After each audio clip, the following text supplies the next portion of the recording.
know what? We have the Fighter's Pass. We finally know everything that came in the Fighter's Pass. Uh, what's the last guy's name? Byleth?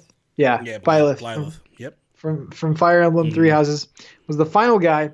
So we have the complete spectrum of what Sakurai had planned for the first Fighter's Pass. So my topic today was let's play the teacher role and do a little report card. Now I want to do this. So I know that Sakurai has worked like crazy hours on this, and Yeah. not to take anything away from him, but I don't want to put everything else that's with the fighters in this conversation. Like the music has been great, levels have been great, me costumes, whatever. I just want to be like, if you ran Nintendo, how do you feel about the characters that were in this Fighters Pass? Oh boy. I haven't So we ran just I haven't ran Nintendo in a while, so it's it's gonna be a thing. just the characters. I don't know if you want to go each one or just your overall I thoughts. mean we could do each one, right? Okay. So the first one's Joker. Hmm. A plus. Home run. Yeah. Nobody saw it coming. Everybody got excited for it. It's a fantastic pull. I think it was great. The I'm level, even in that camp, man. I'm not even a Persona fan, but I think it's a great yeah, it was character. it was a fantastic character. The color scheme, the level, the music, everything was perfect with him. Yeah. The next one was it Dragon Quest Hero? Hero. Yep. Yeah. He was good. I feel like it coincided with with the game Dragon Quest 11 coming to the Switch. Needed to be there. Dragon Quest needed some representation. Yeah. Didn't get me super excited, but at the same time, like I respected what they did with it. I Yeah. would probably say it's a B. In Yeah, my I would go eyes. probably like B minus. I mean, I'm not a Dragon Quest fan. I can Yeah. respect, their, being with Nintendo for so long. Well, I feel like it, the fact too that like it doesn't the character doesn't even have a name. It's just Dragon Quest Hero. yeah, Hero. It makes you think like we're putting the character in because we're putting the character in, and Yeah. we want to give representation to Dragon Quest, which is a huge franchise in Japan. But at the end of the day, like it's missing something here. Yeah, I feel like it has a big impact. I actually was watching some of the like reactions from Japan, and they were going nuts. But like for me, as like a not really a fan, that wasn't a highlight for me. I would say Yeah. C minus, but A for Joker so far. Yes, A for Joker, definitely. Then we got what Banjo Kazooie. Banjo, Banjo, I mean, Banjo. can you go less than an A with Banjo? You can go A plus. Well, I'm with What you. a character! This is the character, man. Like it's kind of unfair because we look back and dude, look at the characters they were revealing. Pac-Man, Yeah. freaking Mega Man. Yeah. This is on that level, like Yeah. totally Nintendo. That's an era of Nintendo that just like I think catapulted the company and like just gave it some great momentum with Rare and stuff like that. And it was just great to see, man. I mean, total like fan service with Yeah, that. So, absolutely. A+. And same with me, A plus across the board. I think that in the United States, at least in this territory, I don't think there was a single person upset with that one. Yeah. I love the way they revealed it with the whole Donkey Kong thing. Because it was a play off of Oh, the yeah. original and then King K. Rool. I think they hammered it. I think they nailed it. It was one that nobody saw coming, but everybody wanted, and I loved it. I loved everything about it. That amiibo, dude. I'm getting that. Dude. Come on! I just got Dark Samus and what's it, Richter this week. You kidding me? I get them all. And then so then the next one is Terry Bogard, and I'm not a fan of Fatal Fury or King of the Fighters or any of that stuff. But I know who Terry is just from seeing him over the years and stuff. But I don't know him. But I thought they did a fantastic job with him. I would honestly give his character an A based upon the fan service with that game. There is such a history and a lore that they did with that whole setup and the way they did everything, and like the character needed to be there. It's another one that like it's a huge, if you're a fighting fan, it's a huge character. Yeah. A lot of lure. So me personally, I would give that an A as well because although it wasn't for me, man, it was for a lot of people. And a lot of people got excited for this. So I don't know how you feel about that. Yeah, I mean, I feel like it's a legacy character. Spoiler alert, the last two characters I'm not too hot on, but Terry Bogard, I probably would give like a C plus, close to a B. I think I really liked the way that they set that up with the timeline of consoles and stuff like that. Mm-hmm. Was it a giant reveal? Because I feel like Nintendo like relies heavily on Smash reveals as like a big ending to a direct or Yeah. something to get fans yelling and screaming. Mm. For me, it was cool. I was like, oh, cool, but it wasn't like jumping up and down type thing. It wasn't to say, like, I didn't get super excited for it myself. However, again, for the fighting community, it was a huge get. And it's a massive character to have, coupled with, you know, Ken and Ryu and all them. Like, dude, it's such a representation where it shows Nintendo is trying to get all the representation of different fighting games over time. Like, wouldn't be surprised if we see a Soul Calibur character show up. Wouldn't be surprised if we see a Mortal Kombat character show up. Please, Mortal Kombat, please. I really think that we are going to eventually get all representation of fighting games in this, because Nintendo really, and I think I don't disagree with this comment I'm about to make, but I think Nintendo feels like, hey man, we are the best. We are the best with Smash is the best. Smash is the fighting game. And I think that, you know, they're right with that, because you don't see other fighting games people get this hyped about it. Yeah. At all. So I'm on board with that one. One thing I wish they did somehow, maybe it'd be like an eShop download, is like for every game or for every character that came out, there was a way to buy, like, I wish there was a way to buy King of Fighters. Like I guess there is King of Fighters on the eShop, but it's like, I do miss that like little museum that they used to have. I do too, man. I love Smash Bros. Like 2 minutes or something. Yeah, man. Yeah. That'd be great. I miss that. And then the final one is Byleth from Three Houses. And Oh, for me, it's a D. But for me, I also respect what they did. Every new Fire Emblem game that gets launched, we get characters in Smash. Every single one. So I understand, and we all should have expected it.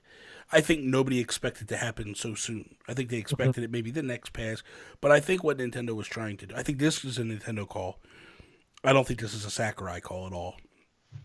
I think if Sakurai had his choice, he would be doing something he loved and wanted to do. And I think because Nintendo gave him Terry, they were like, okay, we gave you Terry. We let you go crazy with that one. Now you got to give us one here. Yeah. It just doesn't get me excited because, again, it's just another Fire Emblem. And I think a lot of it probably has to do with the fact of, like, I wasn't high off of this game. Like, Fire Emblem Fates, I got excited when they announced that character. Yeah. When they announced Corrin, because I was like, I loved playing Fire Emblem Fates. I loved Corrin. I thought it was a great character. But this one, I wasn't too high on Fire Emblem. Mm-hmm. So for me, it just didn't get me excited. Yeah. I have similar thoughts. On one hand, Fire Emblem Three Houses is insanely popular, and it actually won like Game of the Year fan voting. Yeah. But I think the thing that hits more for me is like this was the end. This was the last fighter in the Fighter Pass, and I think that's what really did it for me and kind of put the spotlight on it, especially when you announce a direct out of nowhere saying like Sakurai has an announcement, and then even during the thing he was like, you guys aren't going to believe this, no one knows about this, and it's like a Fire Emblem character, and it's just like, for me, I don't want to say F because he does so much with the characters, and like, just to add one character, you have to balance everyone. And Kirby too. Kirby has to get their whatever, his copycat, his clone mode done too. Yeah. But here's the thing. So here's the thing, Pat. It doesn't play that bad on me because of the fact that I know that we are also getting additional stuff. Like, because we know we have Fighter Pack 2 coming, like, if this was the final character of all, we weren't getting no more characters, really bad. I probably would have been really more upset. But because I knew we have Fighter Pack 2 coming with 6 characters next time, I'm not upset about it. I think it's fantastic, man. I think that this is exactly what we want, because now I get even more hyped up for, the second pass. Because I sit there and I go, man, what characters could be left? Like, could we get Conquer? Could we get Ryu Habeas from... I think Mortal Kombat has to be in there, I think Mortal Kombat has to be in there. You know what I mean? Like, do we get, like I said, do we get someone from Soul Calibur? Do we get... I mean, do they start to go and say like, "Hey, we're bringing Darth Vader in," you Oh know, my God. like Kylo Ren. Disney owns Like, everything. I mean, the fact of the matter is that like these are video game characters as well as movie characters. Yeah. You know, like Darth Vader was in he was in a Soul Calibur game. Like they've brought that stuff in. I personally feel like this opens the gambit now because what games are really left that haven't been represented? I think who was I talking to the other day? I was saying that like, man, it'd be really cool to get like Arthur from. Oh, I was saying it to Donnie Reese. It'd be cool to get Arthur from Ghosts and Goblins. And like That would be you really start cool. off with the armor, and then as you take hits, you start to lose your armor, and you go from your armor to Oh, that'd be cool. like your Yeah. underwear, and then you get hit and you die, you get knocked off the thing.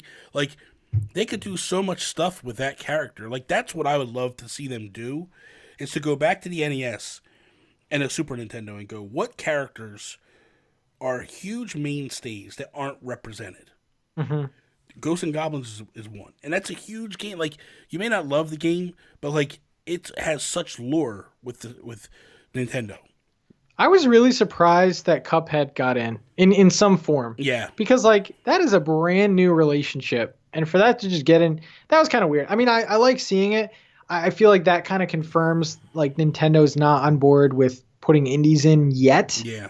But you know, it's kind of cool. You can see Shovel Knight, like everyone in there. So, but they have a lot left in the tank. Now, before we get to the final report card, overall score, would you have changed the order at all?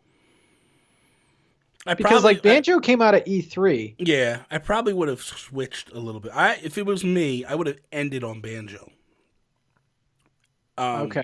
I mean, even though people wanted Banjo sooner, I would have started with Joker. I think Joker's a great pull. That was a good start. I feel like you move Banjo down to the last one, and then because here's the thing, you would have had, if you look at the three that we got right, that are like that weren't super high on. So if you go Joker, Dragon Quest, Terry, Fire Emblem, and then Banjo, you go hype to bookend, and everybody forgets about the mediocre ones in the middle. You know what I mean? True. And I feel like Terry is high enough to get to be like we said, like all of them are high up except for Fire Emblem. Like Terry, you didn't necessarily weren't super high on, but I feel like it was he was catering to the fighting game fans, so I'm okay with that. You know what I mean? Like it wasn't for me, but I know there was a lot of people that were super happy, excited about it. Yeah, I would have definitely kept Joker first. I think that was a really cool announcement. I think maybe Terry Bogard second because he's like, like where do you put him in? Maybe Hero last. I don't know if they wanted to wait that long with Banjo because like I think they were still trying to sell people on the Fighters Pass a little bit. And I think Banjo for a lot of people sold it. Like that was like the seller with that. Hero I think is big enough, especially with Dragon Quest coming to the Switch. A lot of people getting exposed to that. That to me would have been a better ending. I mean, I still wouldn't have liked it, but Hero I think would have been a better ending than Fire Emblem. Possibly. Yeah. So what's your score? My score, I would probably give it overall. Oh wait, plus we got Piranha Plant. Yeah, but that's not the Fighter Pass. Yeah. Piranha Plant was a free throw-in. I'd probably give it a B- overall. I think that you had some great stuff mixed in with some stuff. So for me, it's a B+ or a B-. I'm sorry, B-. Here you come with the hardcore D. Like you're just. Now, for me, honestly, I look at the characters and one gets me excited. If I'm being completely honest, Banjo. Yeah. But besides that, I think there were some cool announcements. But if I'm talking about myself here, like I haven't bought the Fighters Pass. Like I think. Oh, I bought the Fighters Pass. I think C+. I think there's good announcements. Now, if you take into consideration music, levels, costume, like I definitely think it's B territory. And the value, I think, is better than Pokken, which was what, $30? My God, dude, that was crazy. The cost of that stuff. So yeah, $30. So I think he did a good job. I'm with you. I like I said, B- for me.